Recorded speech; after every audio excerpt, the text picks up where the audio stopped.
আমাদের দেশের টাকা কোথায় রাখা? বিশ্ব ব্যাংকে। সব টাকা বিশ্ব ব্যাংকে রাখা, বিশ্ব ব্যাংকে হুদিদের, কাফেরদের, নাসারাদের।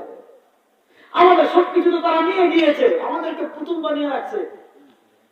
বিশ্ব ব্যাংক তাদের, ঋণ আনবেন তাদের, টাকা দিবেন তাদের, আপনার টাকা তার কাছে রাখা, সে আপনার টাকাই আবার আপনাকে ঋণ দিচ্ছে।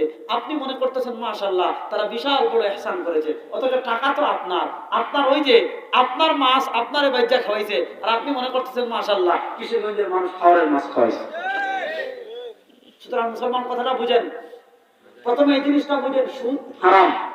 প্রথমে এই জিনিস বলেন, সুদ হারাম। বড় আস্তে বলেন, সুদ হারাম। কোন দেশের অর্থনীতির ভিত্তি সুদের উপর হতে পারে না। এবার দেখেন সুদ কেমনে হয় এটা বুঝেন, হাদিস একটা বুঝেন। নবী করিম সাল্লাল্লাহু আলাইহি ওয়াসাল্লাম বলেন, আল হিনতাতু বিল হিনতাতি ওয়াশ শাঈরু বিশ শাঈরি ওয়াত তামারু বিত তামারি ওয়াল বিলহু বিল বিলহি ওয়াদ যাহাবু বিদ যাহাবি ওয়াল ফিদ্দাতু বিল ফিদ্দা মাসালান বিমাসালিন ইয়াদান বিয়াদিন ওয়াল ফাযলু রিবা।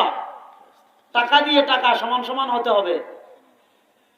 আপনার থেকে ঋণ নিয়েছে 10,000 টাকা, বুঝেন, আপনার থেকে ঋণ নিয়েছে 10,000 টাকা, ফিরিয়ে দিচ্ছে কত? যে ভাই 1 বছরের জন্য নেন, যখন ফিরিয়ে দিবেন 12,000 টাকা দিবেন। না, মাসালান বি মাসালিন, সমান সমান হতে হবে। অতিরিক্ত অংশটা সুদ। আপনার থেকে চাল নিয়েছে 1 বস্তা, যে ভাই 1 বছরের পরে দিব, বললেন না, 1 বছর পর আধা বস্তা বেশি দিতে হবে। ওয়াল ফাযলু রিবা, অতিরিক্ত সুদ। যদি জিন্স এক হয় আর জিন্স এক হয় তাহলে সমান সমান হতে হবে। অতিরিক্ত যদি কোনো কিছু হয় ওইটার নাম সুদ। ঠিক, অতিরিক্ত যদি কোনো কিছু হয় ওইটার নাম সুদ। আজকে এনজিওরা, আমি আপনাদেরকে ইতিহাস শোনাতে চাই, আজ থেকে 100 বছর 80 বছর পিছনে যান যুবক ভাইরা, আপনার স্বেচ্ছাসেবী ভাইরা, যুবক ভাইরা মাহফিলের আয়োজন করেছেন। আমার তো শুরু নাই কথা, আমি বলি এভাবে, কথাটা ভালো করে শুনেন। আজকে চলে 1924, 2024। আপনি আজ থেকে 80 বছর পিছনে যান, 1947-এ যান। 1947-এ রাষ্ট্র দুটো হয়েছিল। এর আগে 1947-এর আগে বাংলাদেশ, ভারত, পাকিস্তান 3 রাষ্ট্র ছিল, 1 রাষ্ট্র। যাক, এই লম্বা ইতিহাস। ইস্ট ইন্ডিয়া কোম্পানি নামে একটা কোম্পানি ছিল।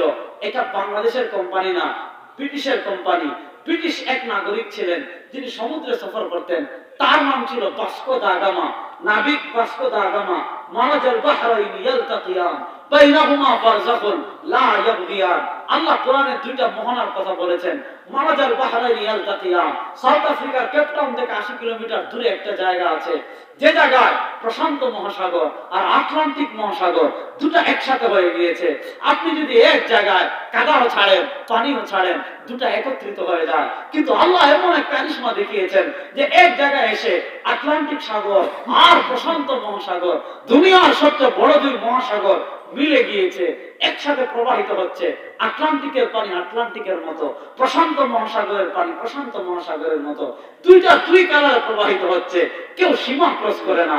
আল্লাহ বলেন, এই যে পানি একটা এদিকে যাচ্ছে, 2টা পানি পাশাপাশি প্রবাহিত হচ্ছে, এটা রং এদিকে আসে না, এটা রং এদিকে আসে না, করেছেন কে? আল্লাহ। ওখান থেকে নাবিক ভাস্কো দা গামা, সে ভারতের সমুদ্রে পথ আবিষ্কার করেছিল ব্যবসা করার জন্য। দেখেন, ইস্ট ইন্ডিয়া কোম্পানি আসতে পারে ব্যবসার নামে। ইস্ট ইন্ডিয়া কোম্পানি আসছে আমাদের দেশে ব্যবসার নামে। ব্যবসার নামে এসে ব্যবসা বিস্তৃত করেছে, মানুষকে ঋণ দিয়েছে, 10 টাকা লাগলে 20 টাকা দিয়েছে, দুধ দিয়েছে, টাকা দিয়েছে, বাড়ি দিয়েছে, মানুষদের ভক্ত বানিয়েছে। আস্তে আস্তে আস্তে আস্তে টাকা দিয়ে দালাল তৈরি করেছে। আপনারা জানেন, ইস্ট ইন্ডিয়া কোম্পানি নাম নিয়ে এসেছিল ব্যবসা, ব্যবসার নাম নিয়ে এসে টাকা দিয়ে মুসলমানদেরকে কিনে দালাল তৈরি করে ইসলামকে ক্ষমতা থেকে পতন করে। ইস্ট ইন্ডিয়া কোম্পানি এই দেশের স্বাধীনতাকে বুলন্দিত করেছিল, এই দেশে মুসলমানদের অধিকারকে হরণ করেছিল, এই দেশে মুসলমানদের উপর অত্যাচারে নিশ্চিহ্ন চলেছিল। ওই ইস্ট ইন্ডিয়া কোম্পানি আমার দেশে এসেছিল ব্যবসার নামে। আজকে কিছু এনজিও রয়েছে, রাত নামের এনজিও, আরো যত এনজিও আছে, আজকে তারা সেবার নামে আমাদের দেশে এসে ট্রান্সজেন্ডার মতবাদকে প্রমাণ করতে চাচ্ছে। আমাদের শিক্ষা সিলেবাসে ট্রান্সজেন্ডারের পক্ষে দালালি করছে। ও মুসলমান, এখনই সতর্ক হয়ে যান। ইস্ট ইন্ডিয়া কোম্পানির মতো প্রাক যত এনজিও আমার দেশের ইসলাম নিয়ে সংগ্রাম ষড়যন্ত্র করবে, বাংলাদেশের মানুষদেরকে দেশ থেকে তাড়িয়ে দেবে ইনশাআল্লাহ। কথাটা ভালো করে বুঝেন। এরা আসছিল ব্যবসার নামে, এরা আসছে সেবার নামে। এই জন্য দেখবেন এনজিওরা আপনাকে কিস্তিতে ঋণ দেয়। কথাটা বুঝেন, খুব মনোযোগ দিয়ে বুঝবেন। কিস্তিতে ঋণ দেয়। মনে করেন আমাদের দেশের দরিদ্র কবলিত এলাকা, একজন কৃষক সার কিনবে, টাকা নাই, ঋণ আনছে এনজিও থেকে, আর তারা এত সুন্দর করে আপনাকে বুঝাবে, আমি পারবো না এত সুন্দর করে, এত সুন্দর করে আপনাকে বুঝাবে যে আমি আপনাকে এভাবে বুঝাতে পারবো না, এত সুন্দর করে বুঝাবে।